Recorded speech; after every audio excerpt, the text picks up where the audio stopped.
more of this great planet. We're ready to take you there. It's time. Turkish Airlines. Widen your world.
All-new Sorrento.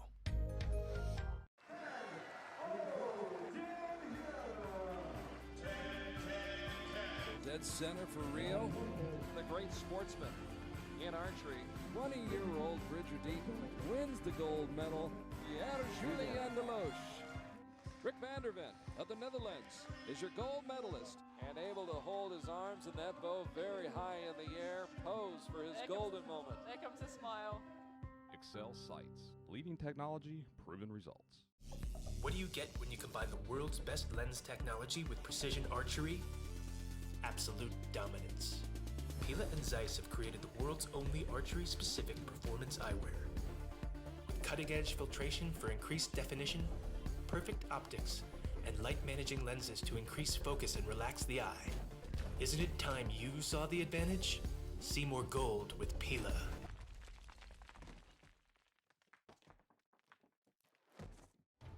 There are those of us who like to venture to the unexplored, to see the beauty in the strange and unknown. Those of us who go out there with a sense of wonder. If you're one of us, and if you want to explore more of this great planet, we're ready to take you there. It's time. Turkish Airlines. Widen your world.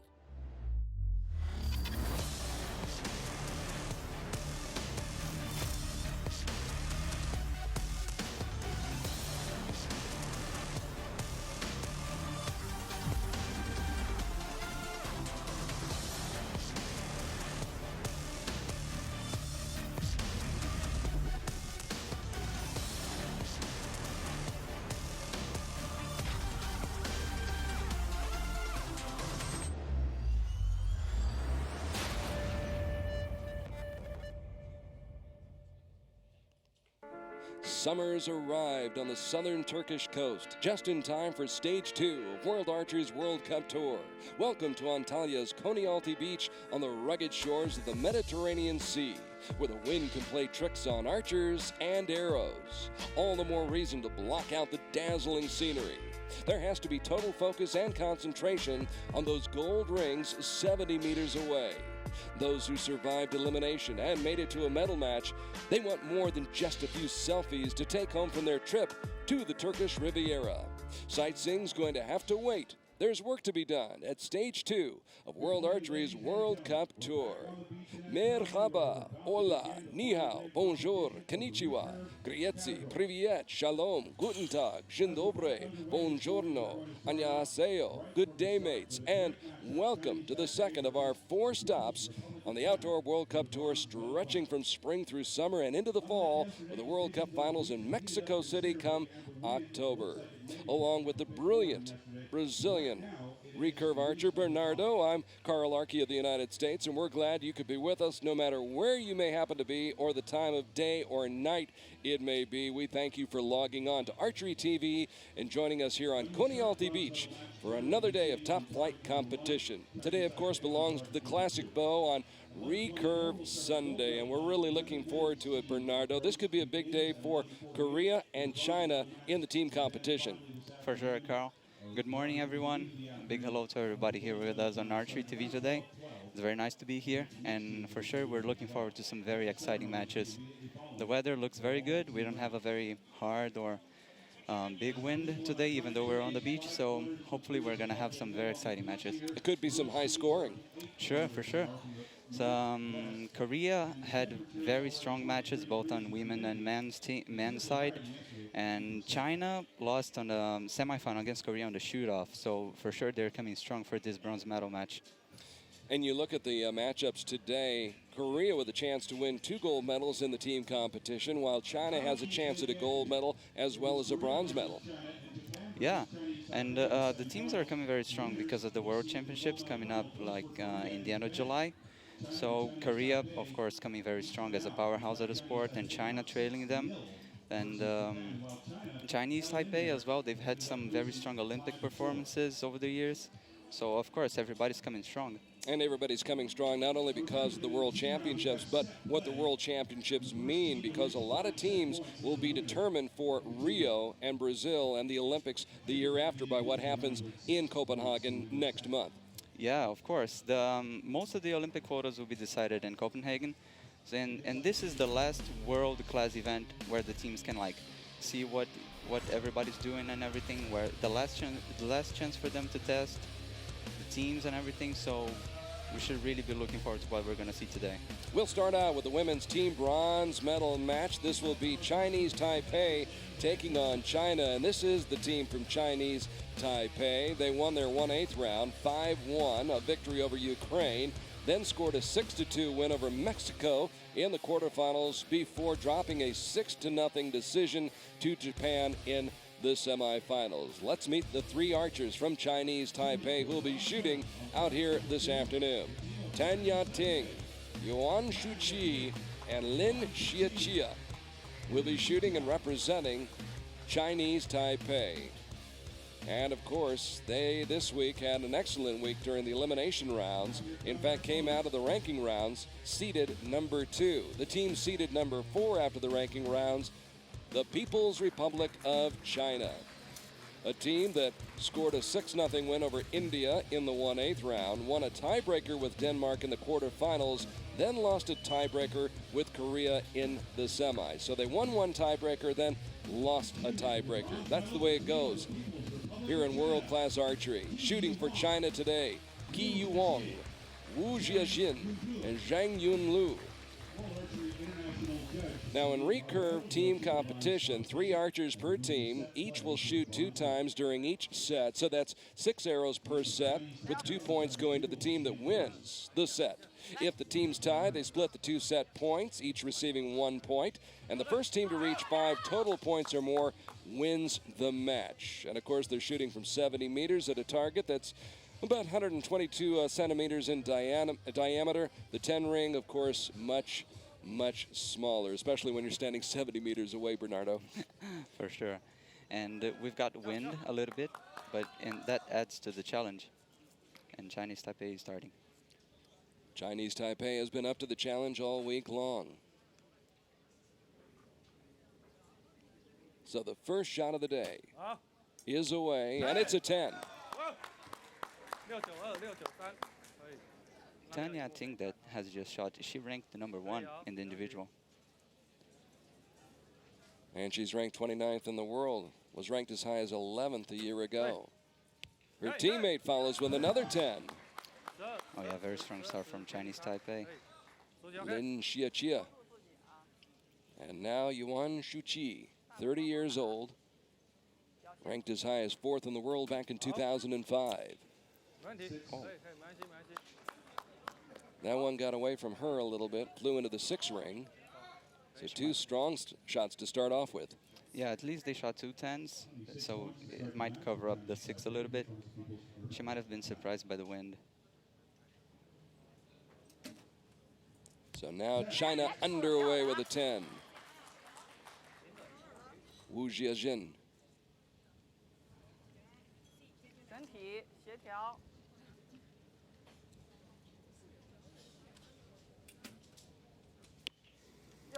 And 8 for Zhang Yunlu.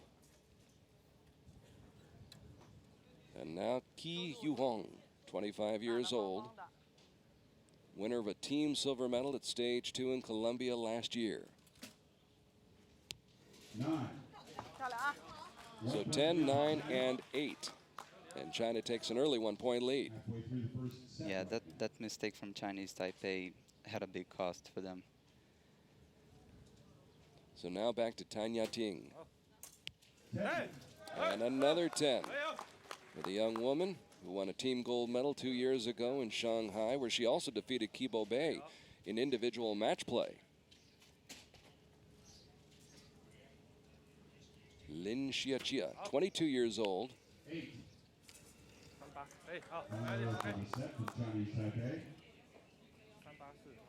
And you know that Yuan Shuqi wants to atone for that 6. For sure.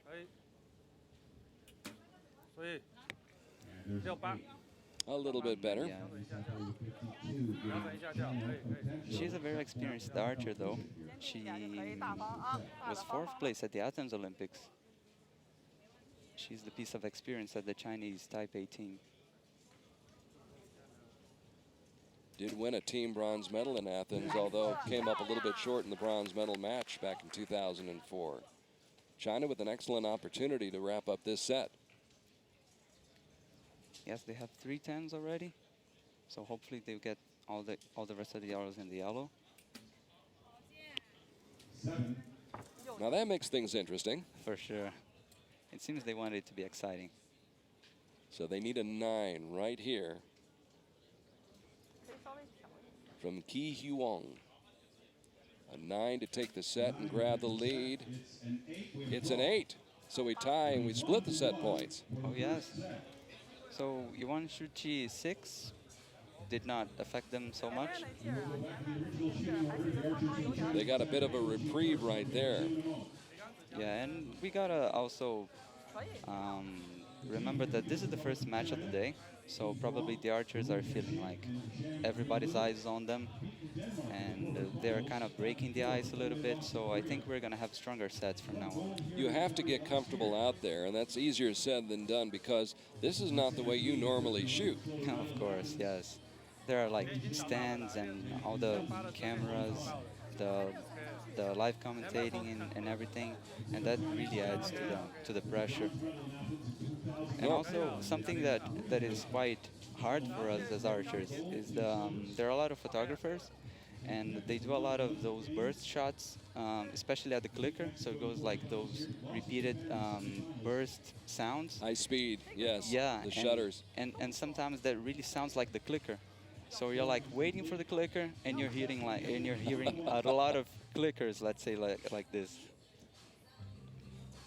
It is a different environment, no question about that. I thought it was interesting. About an hour before we got started, the American coach, took his men's team out there just to take them out there to the shooting line so they could get familiar with the surroundings and the environment.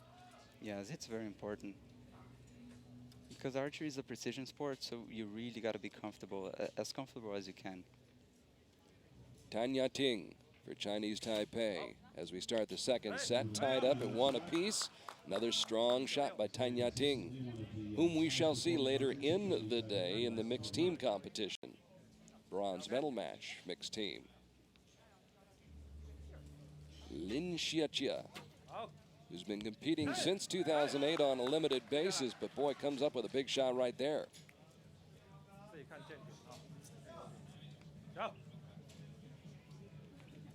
So another chance here for Chinese Taipei to put some pressure on China. And they do. Best shot of the day so far for Yuan Shuqi, who did win a team silver medal in Antalya back in 2008. So she's had success here before. China with almost basically, really, Bernardo, a new team. Yes, we've got some pretty new faces on the Chinese team. But China is one of the powerhouses of the sport, so we don't have to expect anything less, you know. Yeah, we can only expect high-level shooting from them. And so far, so good. Quite a lucky arrow. Now a 10 right here by Ki Huang would keep them within 1 point here in the second set.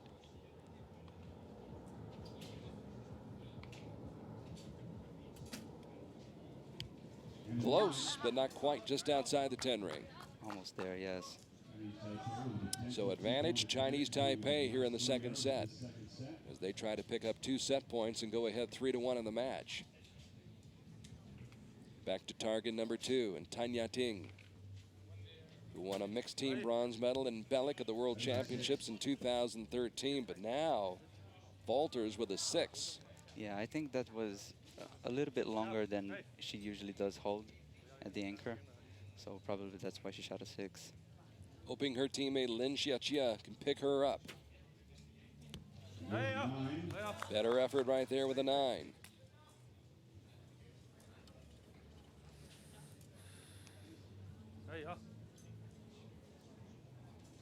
Ms. Yuan at full draw.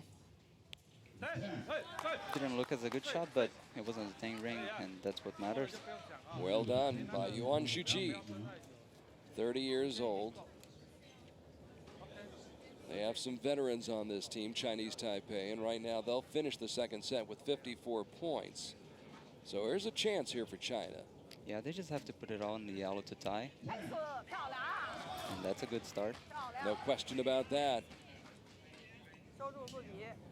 Wu Jiajin, 18 years old and unranked, coming up with a 10. That may set the tone for China here in the second set. She looked a little shaky with that bow arm. Yes. Actually, most but of it worked the out. Yes, it did. Actually, most of the archers are a bit shaky, probably because of pressure. And 8 would give the set to China. And 2 points, and they get a 10, and they do get the set. Pick up 2 points, and they will take the lead over Chinese Taipei. What a strong shot, yeah. Ki Yuhong, the shot last. It's interesting. I think she is shooting last in the team because she was the highest ranking Chinese archer. She's probably their best archer right now. So it's good if she can finish the set, because if she has to shoot a strong shot to make up the set, she's probably the person that can take all the responsibility to do so. So I think it's interesting to notice that she's shooting last. Interesting too to notice that Tanya Ting is shooting first for Chinese Taipei. Yes. You can think in either ways. Like you can have the stronger archer shooting last, like to make up the set and just to finish it well, or to start and to give confidence for the rest of the team. Like if the first archer gets into the line, shoots a 10, it can cheer up the other archers and like help them to do so. Sets the tone. Yeah. Good look at the crowd in the grandstands here on Recurve Sunday in Antalya, Turkey. Stage 2, the 2015 World Archery World Cup Tour. A along with Bernardo from Brazil. I'm Carl Arky, and we hope you're enjoying our live coverage, shot-by-shot coverage, here in one of the most idyllic and beautiful locations on the World Cup circuit. Everybody loves coming to the beach here in Antalya, Turkey.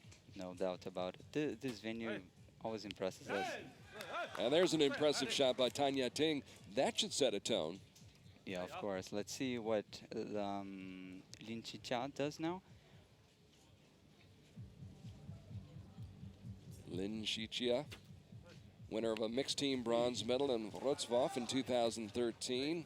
Slightly off target, or at least what she was aiming at.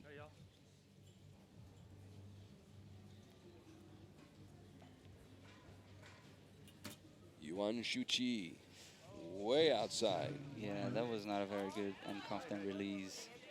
She already felt the shot was not good. At the moment she released the string. So that 10 by Tanya Ting is almost for naught. Perhaps we'll have to see what China does. Yeah, let's take a look. See how opportunistic the Chinese team is.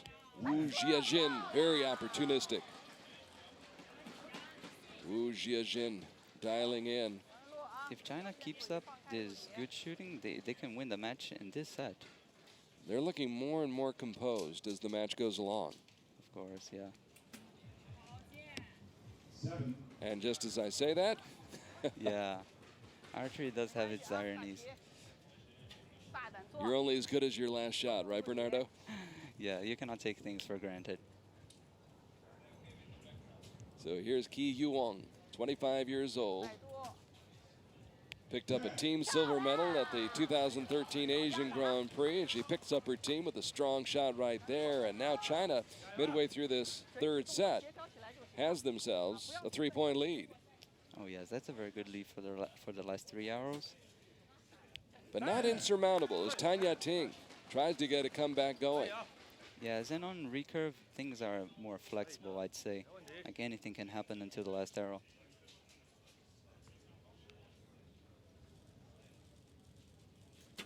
The format gives a team a chance to come back. However, right now, Chinese Taipei needs to be shooting 10s on a regular basis. A 10 right here would give them 53 points for the set. Instead, it's a 9, so 52 points here in the third set. So right now, China just needs, I believe, 26 points from these next 3 archers, these next 3 shots. Yeah, and even if they do a 25, they go to the shoot-off. There's 10, though, right down the middle. On the way to victory. Wu Jiajin, they win this set, they win the match. First to 5 is the winner. They lead 3-1 and trying to wrap it up. And 8 will make things interesting as Zhang Yun Lu finds the red rings. So here we go, 8 to win. Can Ki Yuong bring it home? And there's the key to victory right there. Ki Yuong with a 10 to wrap it up, and high fives all around for these young Chinese archers. As we mentioned a moment ago, a team that we really haven't seen work together before, but they work together very well in this situation. Yes, yes, and Ki Yuong celebrating a lot. She seems really happy about her bronze medal. And China was coming really strong into the teams event. Like, as I said before, they lost in a shoot-off against Korea in the semifinals, so they could perfectly be shooting in the next match for gold. And the bronze medal that they're taking home, I think it's their well-deserved prize. Now, 3 weeks ago in Shanghai, it was the United States defeating Japan 6-2 for the bronze medal in women's competition. Lenola Pritchard, Ariel Gibelaro, and Katuna Lorik teaming up in Shanghai to get the bronze medal. Today, it is China. Ironically, China did not medal in Shanghai, but they come to Antalya and they do get a bronze. Yes, maybe they felt too much pressure from their homeland, from their home crowd, and that usually tends to happen. I remember 2 years ago, Turkey was shooting bronze medal match in the men's side here in Turkey, and the crowd was just going crazy with their home team shooting, but they couldn't take the medal. They ended up in fourth. Sometimes competing on your home turf is not the best for results, but it works out today for China as they fly thousands of miles to Antalya, Turkey to get the bronze medal, and they will pick up 10 points. The third place team, the bronze medal team in mixed team competition, getting 10 points. As we take a look at Dean Alberga. We'll take his picture while Dean takes ours. Dean, the longtime official photographer for the World Archery Federation. All those pictures you see on worldarchery.org, that man's responsible for them, does a great job.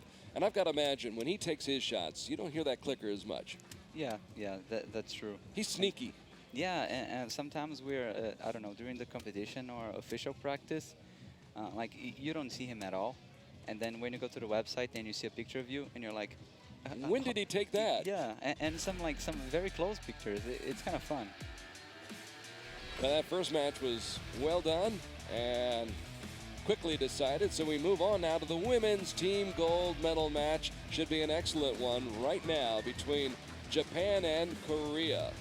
And here comes the team, I believe, from Japan. First out of the tunnel, Japan, seeded third after the ranking rounds. And they deserve that seed after a 6-2 victory over Italy, then a 6-2 win over Germany. And they swept Chinese Taipei 6-0 in the semifinals. So it's been a very, very good week so far for the women from Japan. An excellent trio, led by Kawanaka Kaori, Hayashi Yuki, and Nagamina Saori. And they've got a couple of Olympians on this team, and so they'll be formidable for the team from Korea. Korea, the #1 seed coming out of the ranking rounds. Korea also with a very impressive week. Got things going with a 6-2 win over Great Britain in the 1/8 round. Then defeated Russia 6-2 in the quarterfinals, and then won a tiebreaker with China in the semis. And having just seen the Chinese team, that must have been a heck of a match between Korea and China. Yeah, it was a very strong match, but I was more impressed by Japan. Japan left no chance at all for Chinese Taipei. There's Kang Chae-young on the left, Choi Mi-soon in the middle, and of course the incomparable Kibobe on the right. What a lineup for Korea. Kang, Choi, and Ki shooting for Korea and going for the gold. Now in Shanghai 3 weeks ago, Korea blanked Germany 6-0. These same three shooters, Kibobe, Choi Mi-soon, and Kang Chae-young, picking up the gold medal in China, and they're trying to make it back-to-back here in Antalya. Yes, and I'm really looking forward to this match, Carl. We have Korea. We don't have to say much more than that. It's just a powerhouse in the sport. It speaks for itself. Yes, it does. They have won every single Olympic team medal since 1988. And Japan was shooting really strong in the team's eliminations. Like they shot formidable against Chinese Taipei, and they had their revenge against Germany in the quarterfinals. And I'm really looking forward to see how it's going to turn out. So here we go. First shot of the match, and it will be Korea on target #1, shooting first. Kang Chae-young with an 8 to start it off. Three-time gold medalist in Shanghai 3 weeks ago. What a debut it was for her. And here is the Olympic champion from 2012, Kibobe, starting off with a 10.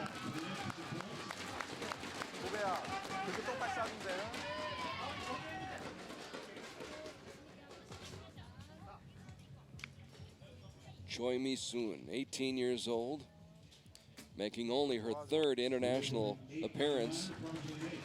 Close to that 9 line, but it looks like it's just out. Yes, I think it's an 8. A bit unfortunate, but it's still the beginning of the match. So now Japan.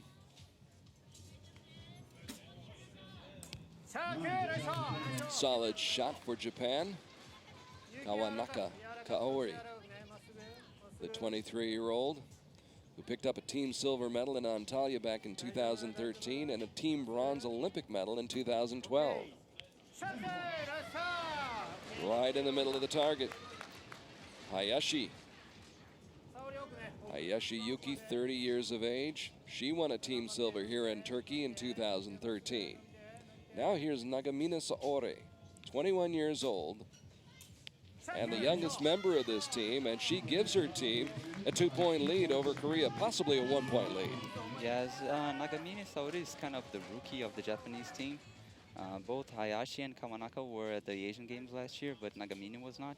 But she's been doing fine so far. Ms. Kang comes through. The 8 was probably her side. Obviously made an adjustment. Yes. Kibo Bay. A surprising shot. It happens to the best of them, though. It happens. 8s happen, yes. She heard some feedback from the coach. Should be fine from now on. And Choi Mi-soon with a surprising 8. Probably they're struggling a little bit with the wind, with compensating the wind and everything. So it's really important for them to talk now to see like where they aimed, how they compensated and everything. And as close as the practice range is to the actual field of play, there is a difference. There is, yes. But it does not seem to be affecting Japan at all. Kawanaka Kaori. And Japan seems to be more relaxed as well. They're like smiling more and everything. Yeah, they're enjoying the moment. Hayashi Yuki holding for a long time and still salvages a 9. Kind of a lucky arrow.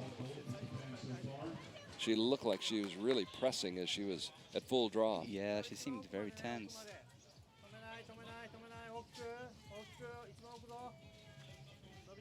And now Nagamine Saori. So they paint those yellow rings. Yeah, so all golden set for Japan. And they're laughing and everything. They're really having a good time. Which is actually how you're supposed to approach this, aren't you? Yes, of course. The more relaxed you are, the better you do. Getting nervous doesn't help at all. No. They're loose, they're relaxed, they're having fun, they're having a good time right now and enjoying the challenge. Of course, never count Korea out. Never. Of course, yes. Korea can always shoot a 60 or a 59 effortlessly. So you should never think that you've won already. What is it, as you've watched in all the years you've been shooting, and you've been shooting for over a decade now, but you've been around the Koreans an awful lot. What impresses you most about them? Is it their mental approach, their mindset? It is hard to say what exactly impresses the most, but their amount of training makes the shot become so automatic. It makes it so natural that even at the toughest situations, they can repeat it without a big effort. Like they just seem to do it really easily. So this is really impressive about them, how easy they can shoot sometimes. They have been here before, and that's a lot to do with, that adds to the confidence. Having been there before, being in these situations. Of course, they bring so many newcomers along. Here's Kang Chae-young.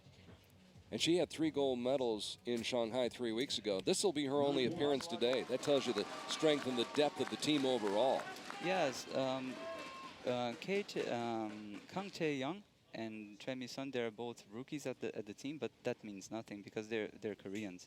If they're at the team, it means they shoot really strong and they can shoot really well in any situation. If they're here, they deserve to be here and they belong here. Of course, yes. So they are comfortable anywhere. Better shooting by Korea to start off this second set. Korea trailing 2-0 after the first set.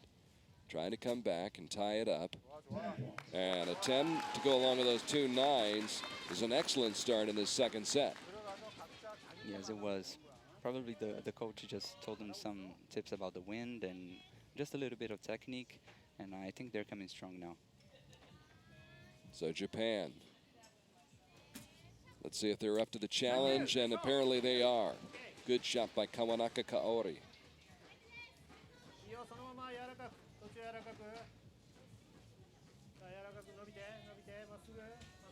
Now Hayashi Yuki. Trying to hold it in. Held it together. Yes, it is the second shot she holds a little longer than normal because Asians are quite known for shooting very fast.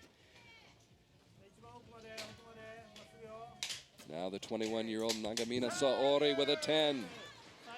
So we're even at 28 here in the second set, midway through. Yeah, Japan is not leaving it easy for Korea.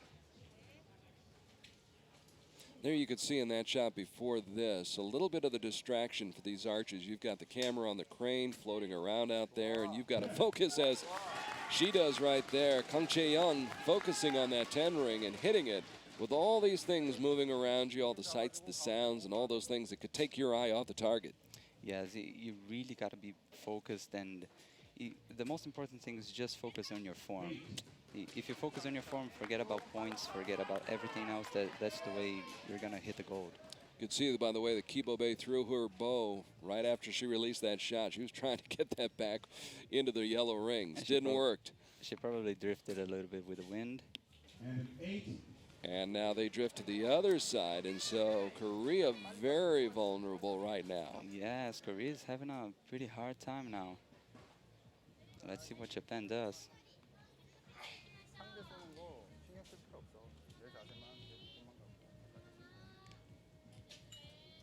Japan needing 27 points out of the 3 archers. They get 9 right there. 2 more 9s than they've got this set. They haven't missed the yellow so far.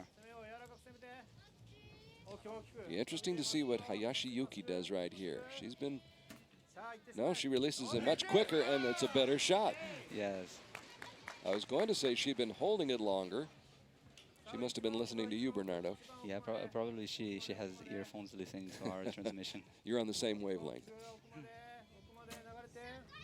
Big shot right here.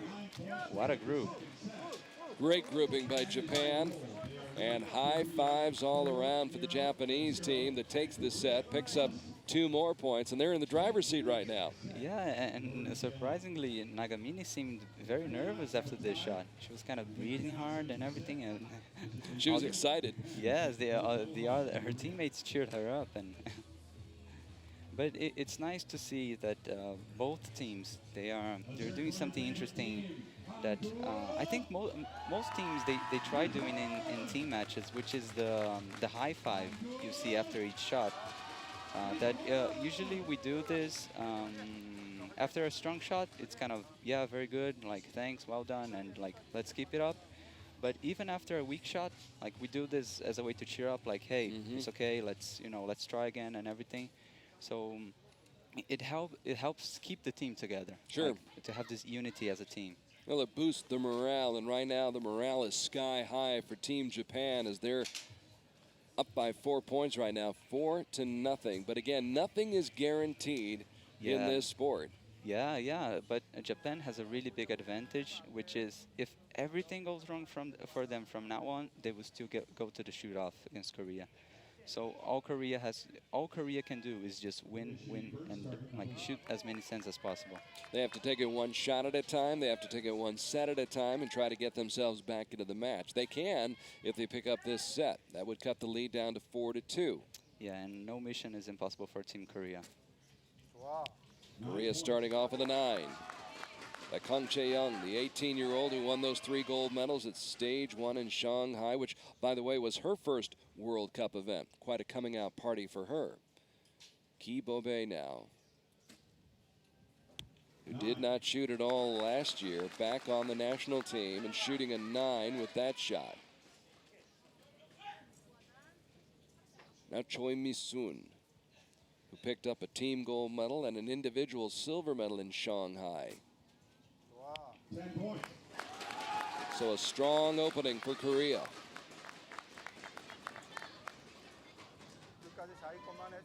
And there's one thing, girl. I think the Korean team is the World Championships team. This one, because their highest seeded archer is not in the team. Excellent start for Japan. Japan does not want to see this go beyond this third set. They'd like to close it out in straight sets. What a message that would send as we head towards the World Championships in July in Copenhagen. They're sending a message, all right. They are. Are we going to see Japan not miss the yellow at all in this match? They have been remarkably consistent thus far. Let's see what Nagamine Saori can do. The Koreans anxiously watching on, and they're still in the gold rings. So they take a 1-point lead midway through what could be the final set. Oh, yes. First of 5 points wins the match. Korea knows that. They're fighting back. Strong shot by Kong Chae-young. Now Kibobe, the veteran. Number 1 in the world back in August of 2013, a year in which she won a bronze medal here at stage 2 in Antalya, Turkey. Even Kibobe is a little bit shaky, but she just shot a 10, and that's exactly what they need right now. They've got something going right now after 2 9s to start the set. It's been 3 straight 10s. Choi Mi-soon would like to make it 4 in a row, and she does. And she does. We're talking about Korea. So all we can expect from now on is really strong shooting. So now a little bit of pressure right now on Japan. First time really in this match. Yes. Now Korea is in the game.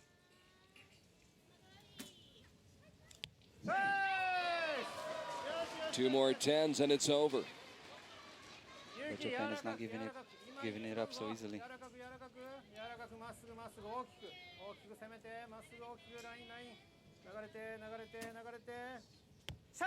Another 10. A 10 will win it, a 9 will tie it, but it would give them the 1 point that they need to wrap up this match. Yeah, it's very impressive. Japan is shooting really well. Let's see what Nagamine does. Ooh, that left arm's a little bit wobbly. Trying to hold it together, holding it a long time. Nagamine Saori. Oh, it's an 8. Oh. It's an 8. And we will play on. They just missed it. Oh, she was obviously too nervous. She held it for too long. Her You arm could was see it moving too going much. through her mind, yeah. Yes, she was thinking too much about the gold medal. And it was right there for the taking. Now the door is open for Korea. Yes, and how many times have we seen Korea do this? A lot of times. And Japan just gave Korea another chance, and that's definitely what you should not do. If you give Korea another chance, you can bet that they're going to use it. So what they got to do is keep on shooting really strong. They were facing elimination. Yes, and the men's team already warming up for their gold medal match. And looking on anxiously right now as Korea has new life, barely has new life. Had it been a 9, then the match is over. Raised from the ashes. So we play on. On to the 4th set right now. Japan still leading it 4-2. But Korea knows now they can come back, win this set, and they're all even. Yes, and they shot 4 consecutive 10s. So for sure they are like very excited and they are on their way. And now they planted a little bit of doubt in the mind of the Japanese archers, just a little bit. Yes. And they've built their own confidence up. That's a 9. For Kong Chae-young.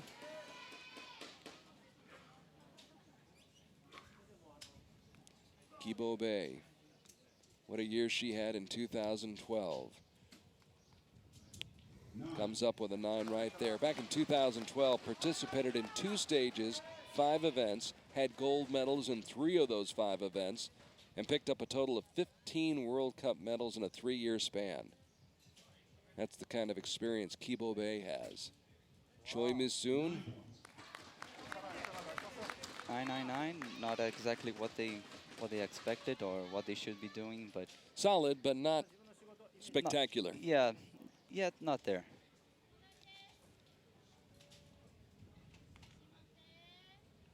Again, Japan only needs to split this set to claim the match and the gold medal, and X marks the spot for Kawanaka Kaori. If this was the Olympics, that would be really close to the camera. Might have smashed that lens. She'll try to do that in Rio. She'll have a better chance. Hayashi Yuki with a 9. They need to keep it in the yellow, and Nagamine Saori has to forget about the 8 she shot on the final shot of that last set. Comes back strong. That shows some mental strength and fortitude. Yes, I think Nagamine, all she has to think is just shoot quickly. She just has to focus on her form and just do what she knows to do. Japanese team does not seem to be rattled at all. Kong Chae-young with a 9, or excuse me, a 10.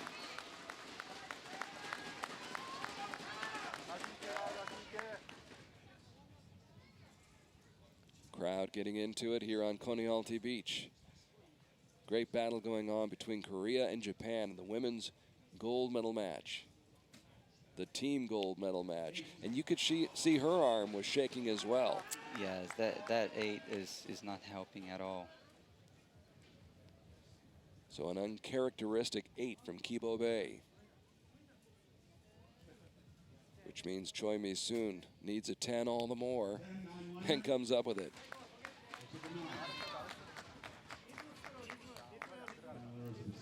I think Now they've scored it a 9. Yes, I think it's not difficult for Japan right now. They just have to do their basic shoot and that's it. And the gold will be as good as theirs. Kawanaka Kaori. Solid shot. Japan in good shape right now. Leading 4-2 on set points. 2 more strong shots and the gold is theirs. Hayashi Yuki, 30 years old. Low on the shot. Not a good release from her. She held it for too long and released with some tension in her hands. So that puts more pressure on Nagamine Saori. But it's quite comfortable. An 8 will win the match. Got it. And that's it. Her smile tells it all. If you look in the dictionary and look up the word joy and happiness, you'll see a picture like that. There is some happiness right there as Japan pulls off a little bit of an upset. I think you'd have to consider it. Yes, yes. Korea did not show their typical shooting. They didn't shoot as strong as they usually do. But they got a lot of pressure from Japan since the beginning of the match. And Japan can definitely feel comfortable and feel confident for the World Championships. For the London Olympics, they qualified on the last opportunity for the team's qualification. But now they're going to to Copenhagen, as I would say favorites. It'll be interesting to see how Korea responds in about 7 weeks from now when we do get to Denmark in the grounds of the Christiansborg Palace, which will be the site of the 2015 World Championships. Looking forward to that, and perhaps we'll see a rematch there between Korea and Japan. Yeah, and you can be sure that Korea is not going to do nothing about this loss. They're really going to work hard to be the definitive favorites for Copenhagen. Because the last thing anybody wants right now is to miss the team qualification for the Olympics. So 6-2, your final score. Japan really dominating pretty much throughout that match. They took a 2-0 lead in the first set, bumped it up to 4-0. Had a chance to close it out in the third set, but an 8 by Nagamine Saori gave the set points to Korea. Made the score 4-2, excuse me, and it forced a fourth and deciding set. And I guess ironically, or maybe it was just fate, Nagamine Saori had a chance to make amends for that 8 in the third set, and she did more than that as she closed out the match with a strong shot. She did it. Japan really deserved this gold medal. They have been shooting strong for the whole tournament. They had a really good team campaign, so they definitely deserved that gold medal. A little bit of poetic justice for Nagamine Soori as she is able to come back and win the match for her country, Japan. So the ladies are done. Japan taking gold, Korea the silver, China the bronze medal. Now make way for the men. It's time for the men's team competition. The bronze medal match, first of all, it'll be France against the United States. And first out of the tunnel, the team from France, second seed after the ranking rounds. France this week defeating Australia 5-3 in the 1/8 round. Then won a tiebreaker from the Netherlands in the quarterfinals and lost to China 5-3 in the semis. Strong lineup for the French team out here today. And you'll meet the three in just a moment. From left to right, Jean-Charles Valedon. In the middle, Luca Daniel. And on the right, Pierre Plion. Jean-Charles, of course, a very experienced shooter here in the World Archery Federation, shooting at targets, also very experienced in field archery. And Pierre Plion, a silver medalist last year in Shanghai. They'll take on a USA team that's anchored by Brady Ellison and has two relative newcomers to it. The USA beating Germany this week 5-3 in the 1/8 round, defeating Spain 5-3 in the quarterfinals before losing by the same 5-3 score to the Korean side. Brady Ellison in the middle. On his left, Zach Garrett, a newcomer, 20 years old. And on your right, the tall young man, Colin Klimichek, 19 years old. So Klimichek, Ellison, and Garrett facing Plion, Valedon, and Danielle. USA on target number 1, and France will be on target number 2. This is another match you can look forward to. United States lost to Korea in the semifinal. In a really high-level match. It was Olympic gold level, and France is always a strong team. So definitely, this is going to be exciting. Strong shooters up and down the lineup for France. Brady Ellison, of course, one of the top recurve archers in the world over the last decade or so, but he's got two newcomers working with him today. Here's Luca Daniel, 20 years old, ranked 42nd in the world, leading off for France.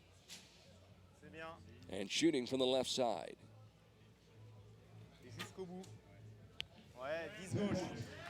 Right on target. That should boost his confidence. Now Pierre Plion, who is ranked 5th in the world. Very shaky, but in the yellow. Now Jean-Charles, the 26-year-old, a former field archery champion, ranked 12th in the world. Deliberately draws it back, lets it fly. There's a 10. So the gauntlet has been tossed down towards the American team. And Brady Ellison, one of the best in the business, will actually shoot leadoff. 9 points. Now we'll get our first look at the 19-year-old Colin Klimichek.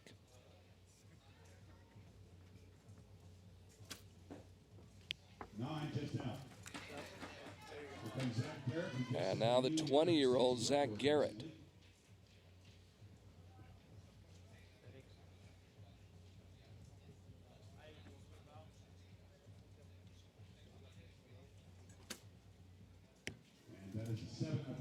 Just a little bit low. So the USA facing an uphill battle here in the first set as we go back to France and Luca Daniel. Daniel ranked 42nd in the world and scoring well. We've seen him a few times before. He competed well in Poland last year in Wroclaw at stage 4. Finished 6th in the individual competition and 5th in the men's team event. And look at the left arm of Pierre Plion, but he's still able to pull it into the 9 ring. That's what matters. And Pierre Plion was kind of a surprise last year in Shanghai. I think it was his first World Cup appearance. It was. And he was silver medalist in individual. Rock solid, Jean-Charles Valadon. So there is no chance right now for the U.S. to catch France. France will take this first set as they put up 56 points. Even with 3 straight 10s, the U.S. will come up 1 point short. That's right. Or would. They should just use these shots to relax a little bit, just to get the feel of the field, and come strong for the second set. And the beauty of the set system is all is not lost if you drop this early set. Yes, even if they shoot a miss, they're still in the game. And it's interesting to see that they've just changed the order of the team. Now Brady's shooting last.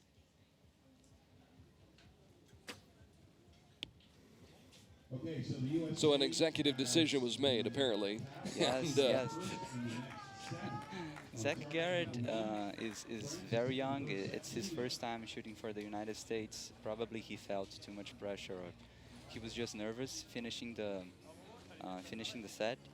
But it's curious that in the team's eliminations, Zach Garrett was shooting really strong. Like when he needed to finish with the 10, he was going there and doing it. But well, we're talking about finals. This is a completely different environment and everything, so we can expect people's reactions to change. The American side trying to get more comfortable and settle in right here. France coming out, shooting very well. Valadon, Plion, and Daniel posting a nice score to take the 2 set points and grab the lead. But once again, the United States can come back, take this next set. We're all even at 2 apiece, and it's anybody's match. Yes, and France is a team you should always consider. I think they have won silver medals at the World Championships as a team like many times over the years. They're a very traditional team. And just a curiosity, the French Archery Federation, they have the biggest number of registered athletes. I think they have over 70,000. So if you have that big amount of athletes, it's easy to pick up the talent. Got to imagine there's quite a growing number of archers in Brazil as well. Yes, we do. Not as much as 70,000, but someday we'll get there. I think the Olympic Games next year may help. There's a liner by Brady. It looks like a 9 from here. And Brady started again. So an interesting strategy by the USA. Colin Klimichek, who will face Brady Ellison in the bronze medal match this afternoon. Yes, Klimichek shot very well in the individual eliminations. It was a very good campaign done by him. So now they need a good shot from Zach Garrett. A 10 would be lovely. And there it is. He does it, yeah. Just what the doctor ordered for the Americans.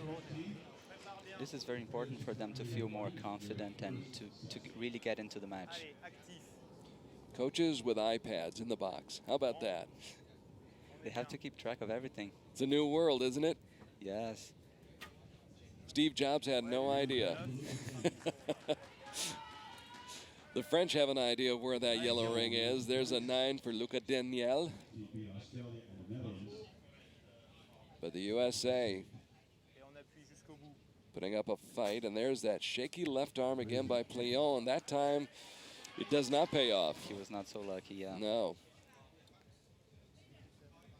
That left bow arm has not been still for Pierre. He's one of the nicest people you could ever meet. Just a wonderful guy. Never got the chance to meet him personally. Jean-Charles in the 8 ring, so now the USA. Yeah, France opened the door. With the advantage, yes. So now the USA switches up again with the lineup and Colin Klimichek.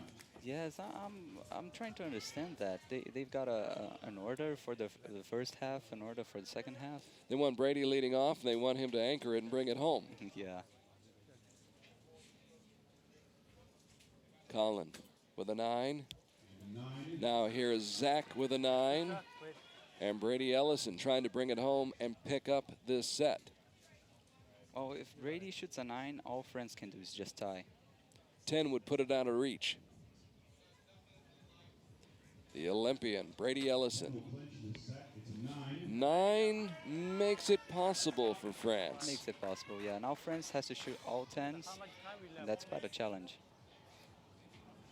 Not out of the realm of possibility here on this absolutely gorgeous bluebird day in Antalya, Turkey. Not a cloud in the sky, light breezes, perfect conditions for high scoring. And there's a high score right there for Luca Daniel. That's a good start. Can they string 2 more together? If so, they'll split the set.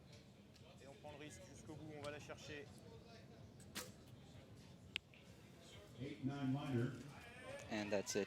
United States clinches the set. This will be a practice shot for So this will be just an opportunity for Jean-Charles to perhaps experiment a little bit. Yeah, the French archers, they usually have some, I don't really know how to say, some exotic or some different techniques. Such as? Like Jean-Charles Valadon, he draws the arrow really low. He brings it really below his chin and then brings it up. We've seen a lot of French archers do some different things, but it works for them. And this is something really interesting. They allow their archers to have a very good, a very strong individuality in their technique. In the other hand, when you see the American archers, they all shoot like their Kisikli line of technique. Well, both are working very well. Both teams are shooting strong now. And both teams are here in this bronze medal match. Yes, yes. As is Bernardo from Brazil. I'm Carl Arky, and wherever you are in this wide, wide world of ours, whatever time of day it may be, morning, afternoon, nighttime, we're glad that you're logging on and watching Archery TV, our live coverage from Coney Alty Beach, a tradition here on the Archery World Cup Tour. Definitely. And what you mentioned about the iPad, the French coach, he has like just regular notebook or something. But what is interesting about this is that, I'm sorry about that, coaches, they keep track of statistics. They write every single shot their archers do so that they can use that in training. Like they try to keep track of as much data as possible. In a sport of precision like this, every detail, every fact, every bit of information that can be used to improve the performance of an archer and a team will be employed. And Luca Daniel employs all that he has at his disposal to score a 9 on that first shot. We're tied at 2 set points apiece. Anybody's match still here in the men's bronze medal match in Antalya, Turkey, stage 2. These two teams battling for World Cup points. The winner wins the bronze medal and picks up 10 World Cup points. There you see that low draw by Jean-Charles that Bernardo mentioned just a moment ago, but almost there. Almost there, almost got it into that 10 ring. It is fun about Valadon. I went to look up his file at the World Archery website. And then when you look his history, like his biography, it's just like you can scroll miles down. He's really experienced. It's a long resume. Just imagine how long Brady's is. Yes, Brady, it might be even longer. You look at Brady Ellison, you look at Rio Wild, people like that. Yes, yes, they're the stars of the sport. And a quick shot right there pays off with 10 points for Klimitschek. Colin Klimitschek setting the table right now for Zach Garrett. We shall find out. Zach veers off to the 6 ring. So that 8 and that 6 putting France in very good position right now. Yes, definitely. Brady was giving some feedback to Zach. Him and Colin Klimitschek are two of the United States rising talents. France gives back a little bit with that 8. Yeah, he didn't look very comfortable with that shot. His arm was too stiff when he released. And Pierre Look at that elbow shaking. And it's way outside in the 7 ring. And so now France inviting the USA almost back into this set. Yes, they're leaving the door open.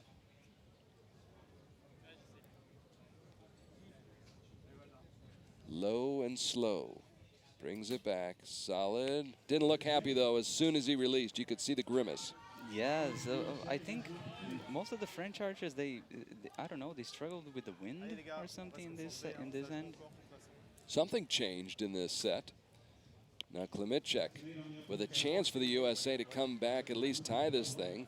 And they still have a chance, but they were hoping for more than 8. Now Brady Ellison surveys the situation, well aware of what's going on. Zach Garrett at the line. Zach zeroes in. And he did it. Zach Garrett with his second 10 here in this 3rd set. So he's starting to rise to the occasion. Brady Ellison needing 9 to take the set. Got a 10. X marks the spot for Brady Ellison, and the USA forges ahead. Brady just did what he does best, shoot 10s. And it's really interesting to see this, that Coach Kisikli did, to have Ellison starting the set and then finishing it. It's the first time I see something like this, and it seems to be working really well. The method to the madness. Yes, he is. Kisikli, he's one of the best coaches in the world, so we can expect the best from everything he does. And has produced great results with the American Recurve team, as the crowd anxiously looking on here at Antalya, Turkey, where France got off to a 2-0 lead after the first set. The United States came back, tied it up at 2-all in the second set. And now after 3 sets, it's the USA poised to win the bronze medal. If they can split this set, if they can take the set, it's theirs as well. France desperately needing to win. They can't afford to split. Yeah, all they have to do now is just shooting 10s. They have to really focus and put it all they've got right now. So the pressure is on Pierre Plion, Jean-Charles Valadon, and Luca Daniel. And they will shoot first as they now trail 4-2 in this match. 3rd match out of 4 this morning in the morning session here on Recurve Sunday in Antalya. Luca Daniel won a junior team gold medal at the 2014 World Indoor Championships in Nîmes back in 2014. So he has tasted success and victory before, and that's a sweet taste right there. He's showing why he has tasted success. Great low-angle shot of Pierre Plion.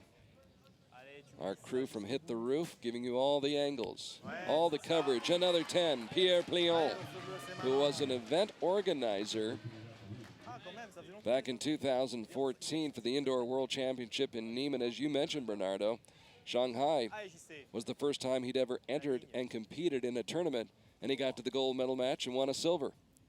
And that's what took him to Lausanne. And that will take France a long way right there. 3 straight 10s. Jean-Charles Valadon, who captured a bronze medal last summer in Wroclaw as he beat your teammate Marcus D'Almeida. Yes, that was a good match. And France is showing that they're still alive in the match. Not the start the USA was hoping for. Yeah, not the kind of shot you expect from Brady. He barely misses the yellow.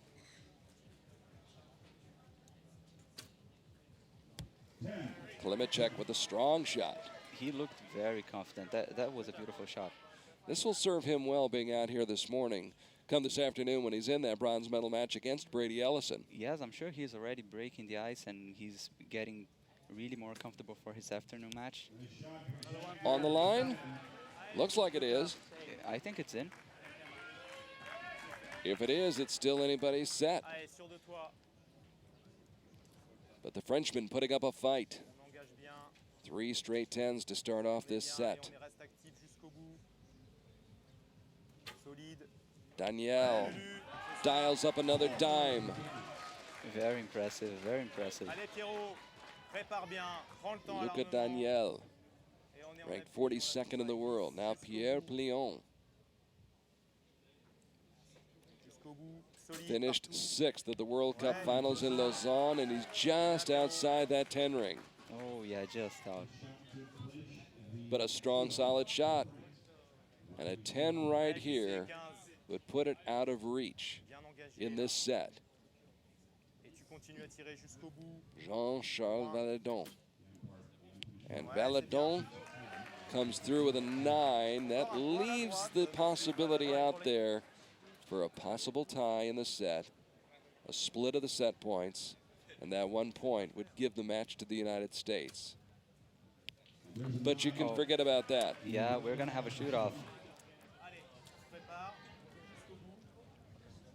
France is going to take this set, regardless of these final 2 shots by Zach Garrett, followed by Brady Ellison. So Zach continues to shoot very strong. In fact, he's gotten better as the match has gone on. Yes, yes. Zach didn't, unfortunately, he didn't shoot very well in the individual, but in the team, he really showed what he's up to. There we go. So the USA finishes with 2 10s. Had that 9 been a 10, it'd be over. But now we're tied at 4 apiece. And the French showing how competitive they are, not giving up after falling behind 4-2 after that 3rd set. They come back. Those 3 straight 10s really set the tone for that 4th set. Yes, yes, they really put the pressure on the United States, and they got what they wanted. They're going for the shoot-off. They're still alive in the match, and now anything can happen. There's a good look at Steve Anderson, the 6'7" compound archer from the United States, who picked up a medal yesterday, a gold medal, as he teamed up with Brady Ellison. Oh, excuse me, not Brady Ellison, Rio Wild. That's what I wanted to say, and Bridger Deaton. And they were able to come from behind yesterday and win a gold medal. Now, can the U.S. men in recurve won a bronze medal here today against France? Now, 3 weeks ago in Shanghai, it was Indonesia in a shoot-off. We had a shoot-off 3 weeks ago in the bronze medal match, and Indonesia won it, defeating Spain. Indonesia was a surprise at Shanghai. They got 2 bronze medals. That was very impressive. It's a shame they couldn't come to Antalya. So the heartbeats are beating a little bit faster. Each archer to shoot 1 more arrow. The team with the top total score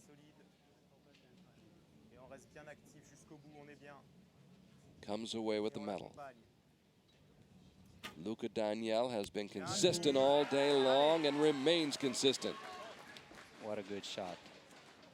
He has been so strong in that leadoff spot for France.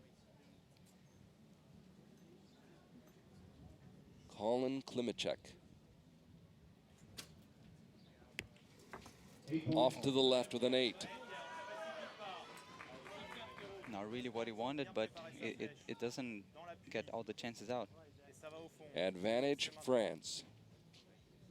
Pierre Plion. 8 points. Wobbly left elbow, and it ends up in the red ring.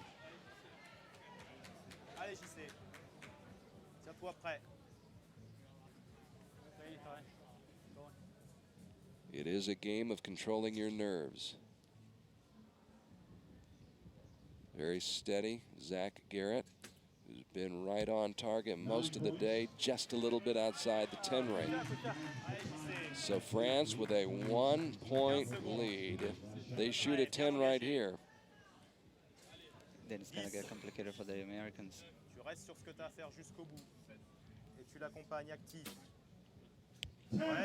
Valadon does it. Yeah, and that's it. France gets the bronze. Valadon does.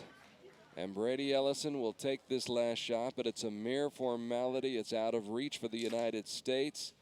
And the tiebreak will go to France by 2 points, 28-26. France coming from behind after falling behind 4-2 in that 3rd set. They come back, won the 4th set, force a tiebreaker, and then they win it with very solid and consistent shooting. Yeah, France really benefited from that momentum in the last set. They shot so strong in the last set, so they they came to the shoot-off really confident, knowing that they were right there in the middle, and they got it. Thumbs up, or it was thumbs up a minute ago. It is cool. It's cool to notice that all the French archers, they're using these special sunglasses, let's say like this. This is something quite new in the world scenario. Just the last couple of years. Yes, and it was kind of a fashion thing. Like everybody started using them, and what is interesting about them is that they increase contrast. So you can see the colors more vividly, and you can see the difference between the colors. So there is a functionality. Yes, they say it helps you focus more on the yellow. So it's showing results with the French team.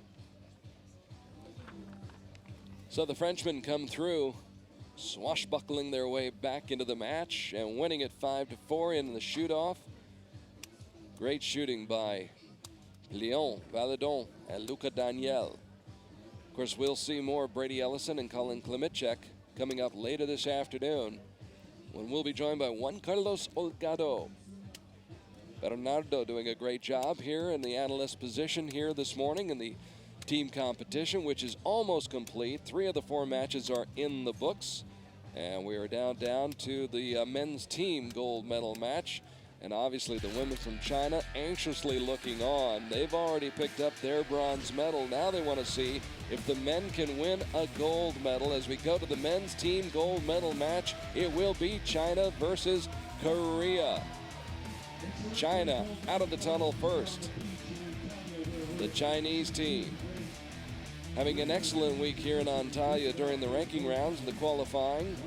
They swept Chinese Taipei in the 1/8 round, delivered a 6-2 dousing of India in the quarterfinals, and then scored a 5-3 win over France in the semifinals. And you just saw just how strong that French team can be. But obviously China seeded 6th coming out of the ranking rounds with a lot of firepower as well. Shooting for China, Jingyu, Gu Zhuzong, and Wang Gong.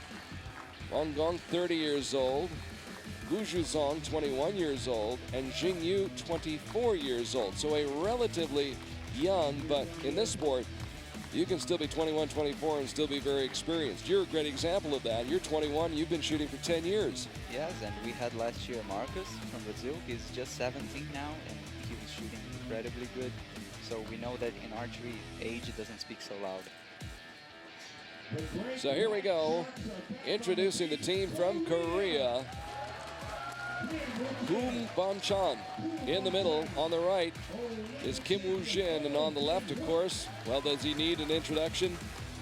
I don't think so, but we'll do it anyway. Oh Jin-yek, the Olympic champion in 2012, along with Kim Woo-jin, the World Cup finalist champion in Tokyo in 2012, and Koo Bon-chan, who's coming off a gold medal performance at Stage 1 in Shanghai 3 weeks ago at Stage 1 of the 2015 World Cup Tour. Korea this week with the 5-1 win over Great Britain in the 1/8 round.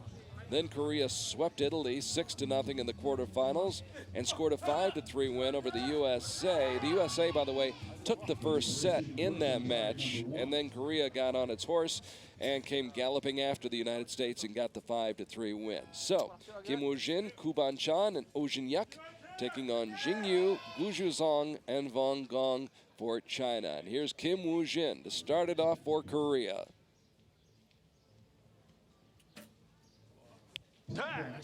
That's the kind of start you're looking for. Of course. Kim Woo-jin is a really strong shooter, but sometimes he kind of gets affected too much by pressure, but of course a really good start by him. Now the 22-year-old Koo Bon-chan.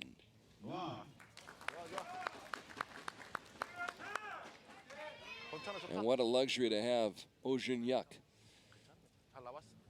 anchoring your team. 33 years old, ranked #1 in the world for a long, long time. And that's why. Another camera shot.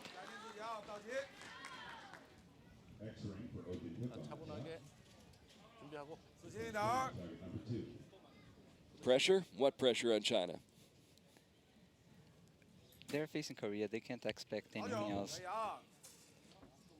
So a 9 to start it off for Jingyu.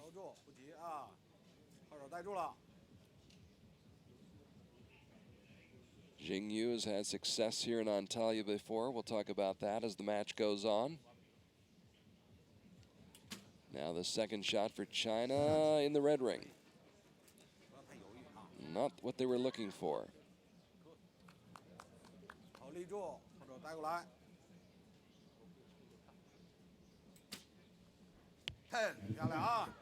And that will keep them within distance. At least they can see Korea. They're only down by 3. So Gu Zhuzong buries the 10. And here's Kim Woo-jin. They just shoot 10s. Very strong shot. Pretty much.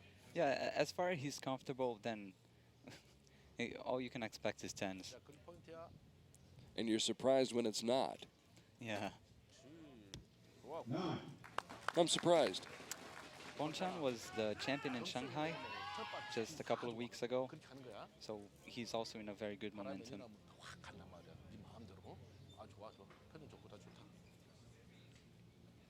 People have talked about Oh Jin-yuk's style and the way that he shoots as being a little bit unorthodox. Yeah, it's not really what you expect from a Korean, but it works. He gets the results. Yes, yes. It's a bottom line business. We'll talk about his style a little bit more the next time he's up to the line. I want you to talk about that, Bernardo. Yeah, sure. So Korea has sewn up this first set. No way that China can catch them.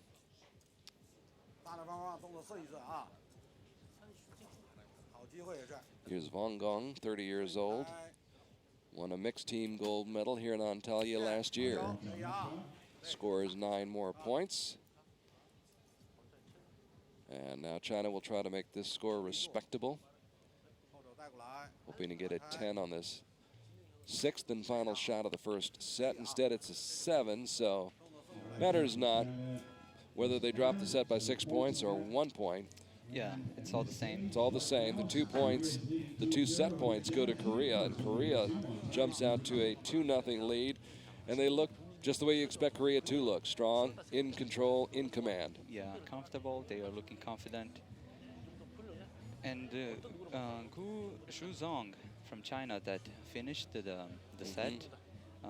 What I saw of interest in him, he was at the Chinese team that beat Korea at the Asian Games last year.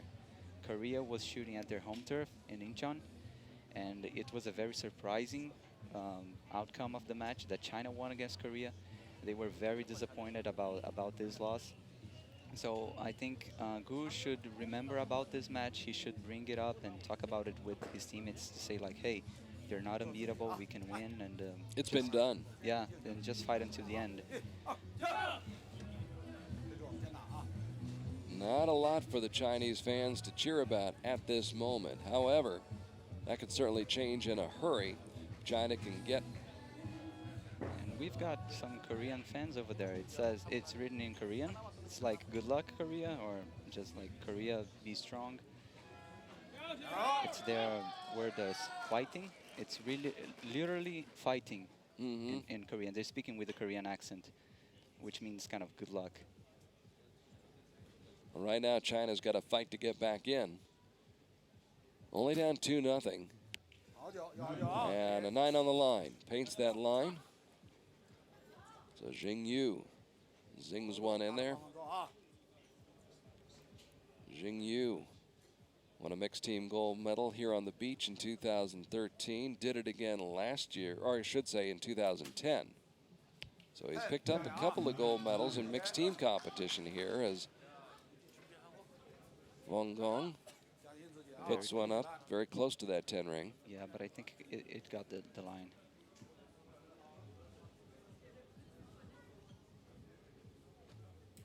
Gu Zhuzong.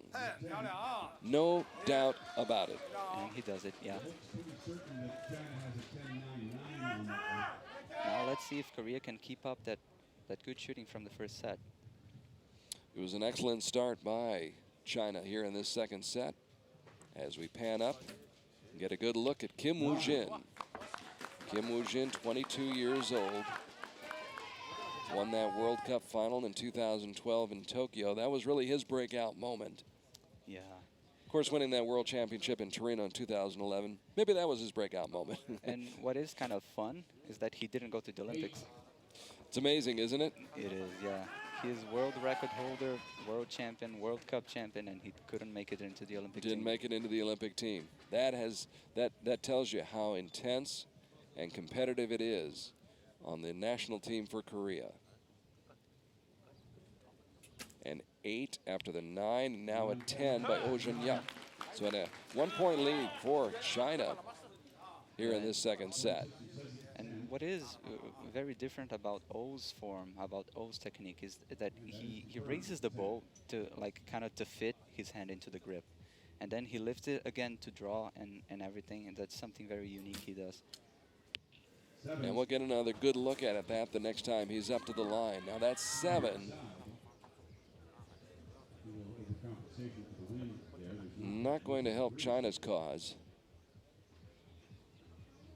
They need to counter that with a 10 right here by Wang Gong, who's been on the scene for 10 years. And drills it dead center. Fires him up. Let's see what it does for Gu Zhongzong.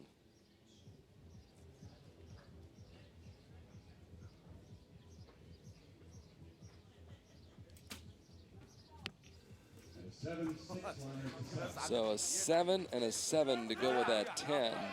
Yeah, things are getting complicated for China now. They had a 1-point lead midway through this set, but certainly a very winnable set for Korea. As Kim Woo-jin way outside with a 6. That is something we don't see often.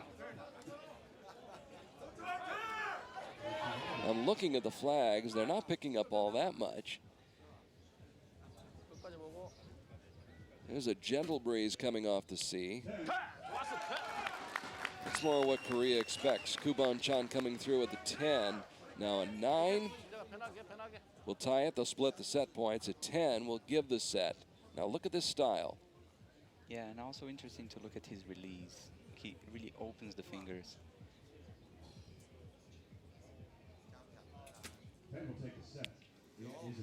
So there's a 9. They tie at 52. Yeah. So the split points or the set points are split. Each team gets 1 point, and Korea moves ahead in the match 3-1. But China, that'll give them a little bit of a boost. Yeah, China got the chance that they kind of didn't really deserve. They were shooting 7s, and you can't shoot 7s against Korea. But now they just have to forget about everything that has happened, the mistakes and everything, and just focus at the goal. They're still on the match, and they should go strong. They know they can beat Korea, and they really got to think about that. Meanwhile, Korea knows they've got them on the ropes right now. If they win this set, match is over. They win it 5-1. They pick up the gold medal. We've talked about it this weekend, and you know, it's an interesting thing. It's an interesting dynamic, I think, Bernardo. It's always, you know, some people like to play catch-up. Other people don't like to play with a lead. Sometimes it's tough to have that lead and close people out. But Korea, I've never seen them be uncomfortable having that lead. They know what to do with that lead once they get it. Yes, they are completely used to being in the lead, to winning and everything. But also when they are trailing, when they're behind, it's not uncomfortable for them. That doesn't faze them, no. Yes, it's really impressive about Korean coaches. I don't know, it seems that they can speak something. When the team is not shooting well, they just say something, and then the team goes there and shoots a 60. It's kind of fun. That's the magic. And there are the Korean fans on hand here in Antalya, Turkey, hoping to see their team make quick work of China. Somebody tweeting out the play-by-play, I'm sure, of this match. And there's a 10 to start it off for Kim Woo-jin.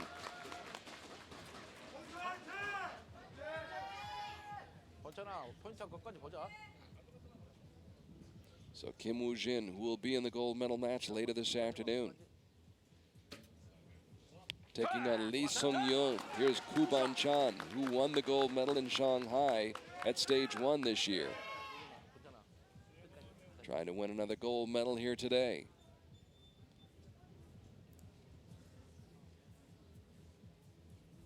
And Oh Jin-hyuk. Mr. Oh, so good. 30. That's a very good start for Korea. Of course, Korea last year won the gold medal here in Antalya, defeating Russia 6-0. That team, the same 3 archers, Kim Woo-jin, Koo Ban-chan, and Oh Jin-hyuk. They're trying to go back to back. China trying to fight back. Yeah, and I think this Korean team will be their team at the World Championships. It was exactly the same team as Shanghai, and here they're shooting really strong. I think they're going to use the same squad for Copenhagen. More experience, more familiarity as they get ready for Copenhagen. Nicely done. I think China's back into the match. Hong Kong. Oh, and it turned out last set was not a tie. Oh, they changed the score. Okay, so we are tied at 2-all. That's what we want to see. All right, so we have a real match going on.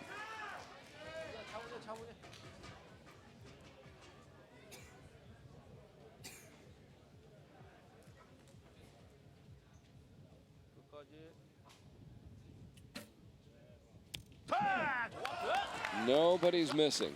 Even though it was a long hold by Kim Woo-jin, he got it into the 10. By the way, it usually happens with him. When he's under pressure, he holds much longer than he usually does. Koo Ban-chan.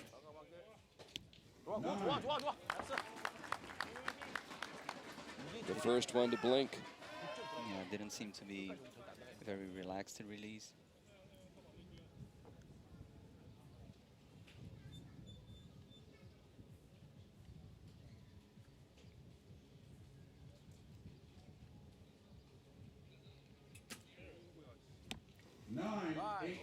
Ooh, very, very close. Very close. They'll put the asterisk by that 8. Yeah, And now an opportunity for China. might not have touched the line. We thought China was down 3-1 after that second set. They changed the score, so it was tied at 2-all. And now China with a chance to move ahead in this match. And they're well on their way.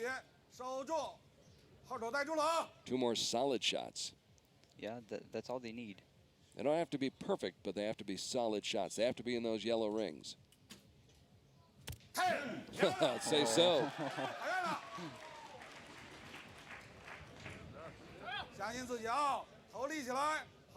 Pinpoint precision by China. Are we going to see a 60?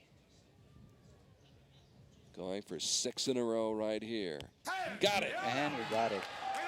Amazing, amazing. Wu Zhuzong, 21 years old. This Chinese team, they might seem kind of not so experienced, but actually they have 2 archers that have been to the Asian Games, and Xing Yu, he was at the London Olympics, so they are very experienced archers. I think they don't have a lot of experience shooting together, but as individuals, they do really have a good quality. They are coming together right now. They are a team. They're in this together right now. And the Koreans with their backs against the wall right now. So Korea trying to go back-to-back after winning the gold medal here on Kaneohe Beach last year, trying to do it for a 2nd year in a row with the same 3 archers. But right now they trail by 2 points as we head to the 4th set. But we've said it before, we'll say it again. Korea's been in this situation before. They don't get rattled very easily. They don't. They didn't have an easy time with the United States. They're not having it again with China. But I think they completely can shoot strong and go for the gold. Well, now all that they can do is win this set and go for the shoot-off. Shoot-off, yeah. Yeah. Hi, Mom.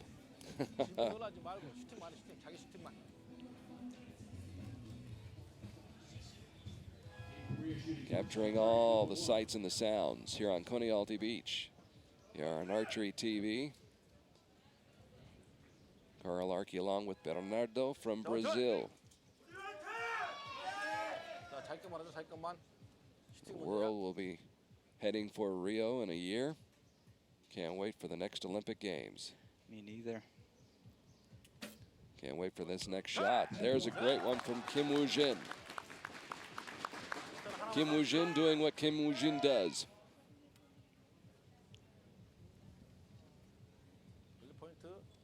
Kuban Chan raising that bow, bringing it down. Looks steady, but a little high and to the right. About 1 o'clock.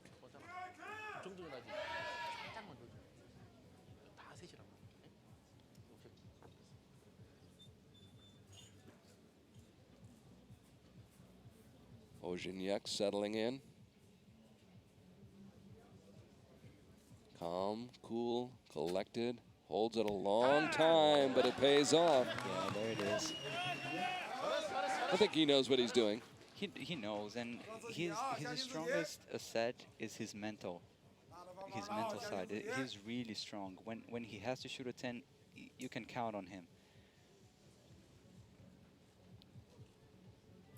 Steady bow hand and a steady shot right there for China's Jing Yu.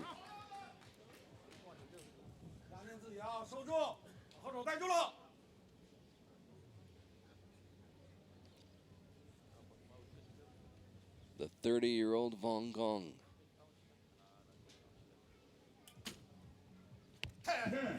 He liked it when he let it go. Yeah, he did. He looked confident. Also impressive about the Chinese team. They don't have Dai Xiaoxiang, who was bronze medalist at London, but still they have a really good team. So we're all even at 29 apiece here in the 4th set. The men's gold medal match, stage 2 Antalya. Back and forth we go. Kim Woo-jin with a very classical Korean form. Mr. Kim with a typical Korean result. And Kuban-chan, as you mentioned last shot, that he raises a lot his bow arm. Maybe to get the momentum when going down to make the draw. Quick release, ends up in the 9 ring. So what will the final tally be for Korea here in this 4th set? It's in the hands of Oh Jin-hyuk. Mr. Oh. Oh, so good. His 2 shots didn't seem very relaxed or confident, but all the same, it doesn't matter. It was there. But he looks so calm and placid as he's shooting. Yes, yes. He's Olympic champion after all. China with a chance to take this set in the match. They've got to shoot really well, though. They start off with a 9, so they need 2 10s here to split the set points and win the match. Otherwise, we're heading for a shoot-off. Wang Gong in the 10 ring. Now they're just a 10 away from the gold.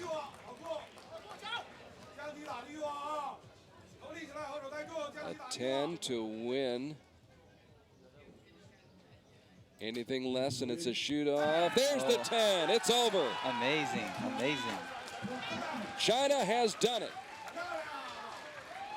Very well-deserved gold medal. Amazing. Look at them celebrating. They're really happy about it. It's not every day that you win against Korea. How do you spell relief with the win over Korea? And the Chinese flag is flying here on Antalya on Coney Beach. After a slow start, China kicks it into gear, puts it together, and comes up with a huge win, an upset of the top seed Korea here in the men's team gold medal match. So Korea will not go back-to-back, won the gold medal last year in this event, but will settle for silver this year. Yeah, so far Korea is not having a really good, a very good year in the men's side. In Shanghai, they lost against Japan in the final, and now they're losing against China. You can bet that they're going to work very hard, like sit down and see what went wrong, and they will be strong for the World Championships in Copenhagen. And we talked about this at the start of the broadcast, Bernardo. This was a day, or at least a session this morning in the team competition, that Korea had a chance to get 2 gold medals. They end up going home with 2 silver medals. Yes, yes. As we say, nothing is guaranteed in archery. You can't take things for granted. And when we get 2 teams at the gold medal final, it's nobody's game. If you are at the final, you really earned it, and you really got the quality to fight for it. So yeah, we saw powerhouse Korea being defeated 2 times. So at least they've got 2 guaranteed goals in the afternoon, right? We'll find out, yeah, this afternoon coming up. We'll see in the afternoon session in the women's gold medal match. Kibo Bay will face Choi Mi-soon, so yes, they're guaranteed of a gold there. And then in the men's gold medal match, correct again, Kim Woo-jin and Lee Sung-young facing off against each other. So, and we don't, when we say that they are only going home with the silver medal from the team competition, a lot of countries would be very, very happy to go home with a silver medal. Definitely, yeah. But when we are talking about Korea, they're simply the best. They hold all the world records in recurve. So obviously for them, a silver medal is not enough. So now we get set for the presentation of the medals here for the team competition this morning. And while we await the construction of the podium and the arrival of the teams, let's talk a little bit about what's going on in Brazil and the vibe down there right now, as you're just a year away from the games. Yes, everybody's looking forward to it. The preparations are going fine. I heard the International Olympic Committee did some compliments on the organization and everything, on the building of all the facilities, and the whole country is really looking forward to it. What kind of an experience will it be for anybody who's never been to Brazil and Rio specifically? Well, it's hard to say. Foreigners usually love Brazil, and usually they just go crazy about Rio. Rio is a unique city, like about all the nightlife and the sights and everything. It has a lot of life in Rio. It's something I've never seen anywhere else. Can they stage another carnival to coincide with the Olympics so we can experience that while we're there? Well, unfortunately, the carnival is a bit earlier. It's usually in February or March, but if you want to come for the carnival and just stay for the Olympics, stay for the welcome. Olympics, then we stay. Okay. Yeah, you're welcome. I'll have to get a visa that's 6 months long. No, I think it's going to be an outstanding and amazing event. What a beautiful city that Rio is, obviously, with landmarks that are known around the world. Yes, and we were talking about carnival, and archery's venue is exactly on the let's say the main place of carnival in Brazil. We call it Sambadrome. It's a purpose-built place for the carnival parade in Rio. It's really famous and everything, and archery is gonna be there, like keeping the tradition of hosting archery Olympic competitions in iconic places. It'll be a great location, and hopefully the response will be what we saw in London back in 2012. Great crowds that turned out. I expect nothing less from the fans in Brazil. Yes, and what you said about all the attention and everything. Last year we had the Brazilian National Championships at the Sambadrome, like at the very place where the Olympics will be, and it attracted a lot of attention inside Brazil. Like I had never seen so much media in the national championships. Like we know that archery is not a very common sport in a lot of countries, and it's not different in Brazil, but at our nationals we saw like tons of journalists and everybody wanting to know what was going on there. It was really nice. And Brazil as a country has great experience now in holding these major events. We saw that with the World Cup last year. Yeah, the World Cup went very fine. It was a really nice event. Everybody enjoyed it.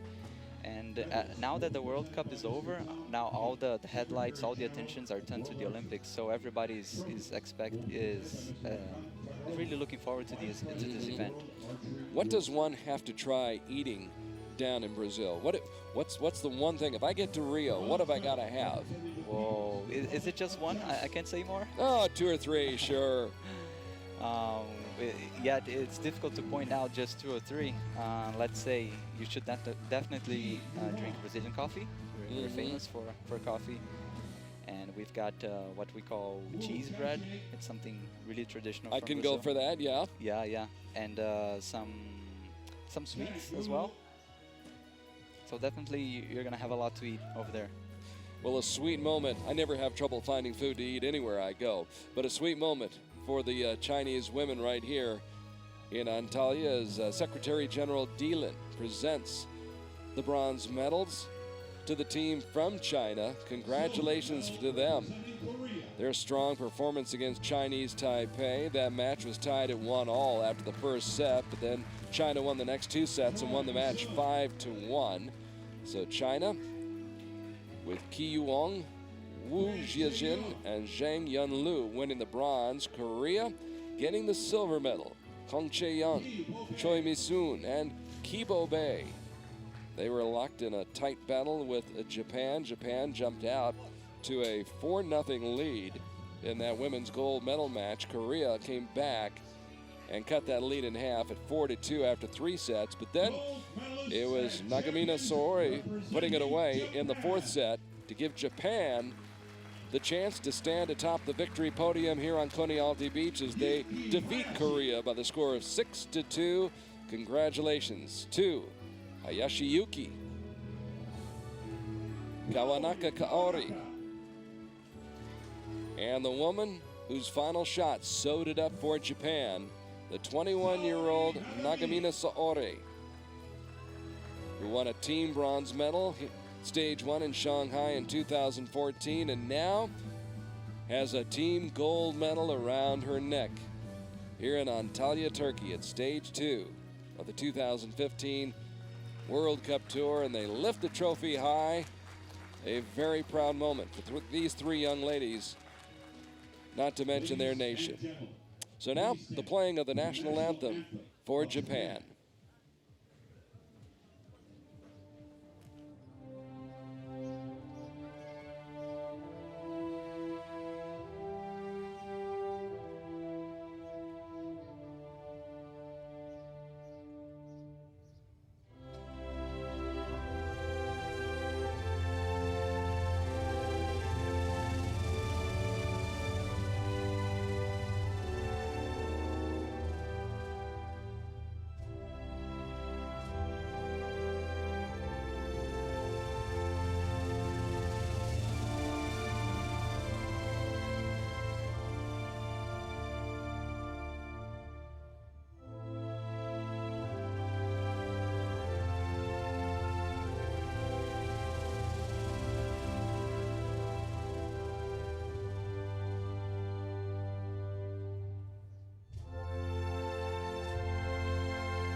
Please congratulate our medalists.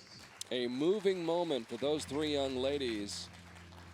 But as you look at that podium, Bernardo, the Far East well represented. You've got Korea, Japan, and China. It shows the strength of the recurve archers in the Far East. Yes, yes, they're definitely powerhouses of the sport.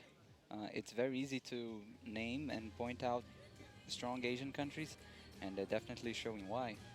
Japan was, I'd say, was the highlight of this team event. They shot really strong in the semifinal. They shot very strong in the final. Well deserved. Japan capping off a great week with this win over Korea. They'd already scored a 6-2 win over Italy, had defeated Germany 6-2, and swept Chinese Taipei 6-0 in the semifinals. So an excellent showing by Kawanaka Kaori, Hayashi Yuki, and Nagamine Saori. Yes, and they're heading up to the Rio Olympics in a way more comfortable position than the previous team for the London Olympics. I think they will easily qualify the team for Rio. Of course, there is more than a year left, but and anything can happen. But for sure, they are on the right track. I think they just have to keep up the good work they're doing, and maybe they will get, who knows, an Olympic gold as a team in Rio. Let's see. Japan, of course, has a chance for even more hardware here in Antalya later on this afternoon. They'll be in the bronze medal mixed team match facing Chinese Taipei. We'll see Furukawa Takaharu this afternoon in competition. Yes, the Olympic silver medalist. And maybe Japan just have to work more on their confidence in the individual, because they've always been a strong team. As far as I know, they've been a strong team since the 80s, but they haven't had a lot of success in the individual side. So maybe they have to still work a little bit on that. And these girls that we saw shooting today, they can perfectly be shooting in the individual medal matches. So they've got the potential. And of course we saw what Mr. Furukawa could do in the 2012 Olympic Games, where he put up quite a battle before he had to settle for the silver medal. Yeah. So and also the Japanese men team, they won the gold in Shanghai. Again, they're very good quality shooters. Quality shooting today by the team from France. Pierre Plion, Jean-Charles Valadon, and Luca Daniel. And I don't think the contribution of Luca Daniel should be overlooked. He was very instrumental in their win over the United States in this match. He was. As I remember, he started all the sets very strong. He was always there in the 10. And let's say he's the rookie in the team, but he didn't shoot as a rookie. He didn't remember about this fact. he played like a veteran, yeah. 20 years old, but was very strong and got them off to a good start all throughout that match. Korea, your silver medalist here today.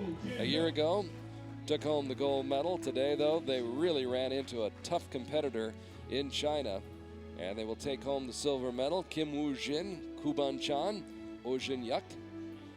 We will see them in about 7 weeks in Copenhagen, Denmark at the World Championships. And we will see this team as well down the road in the future.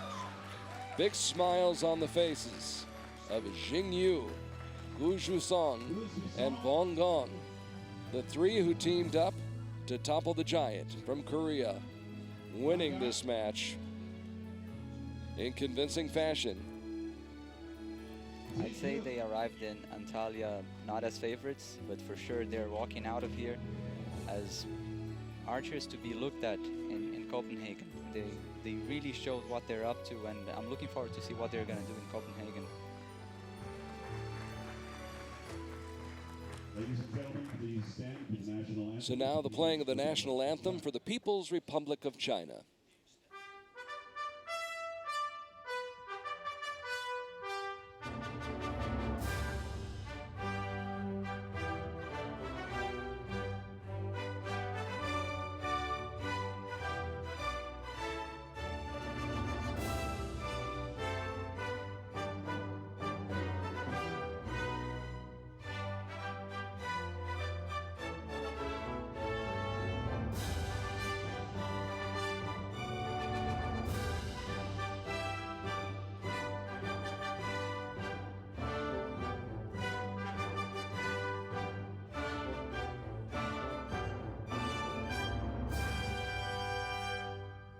Congratulate our medalists.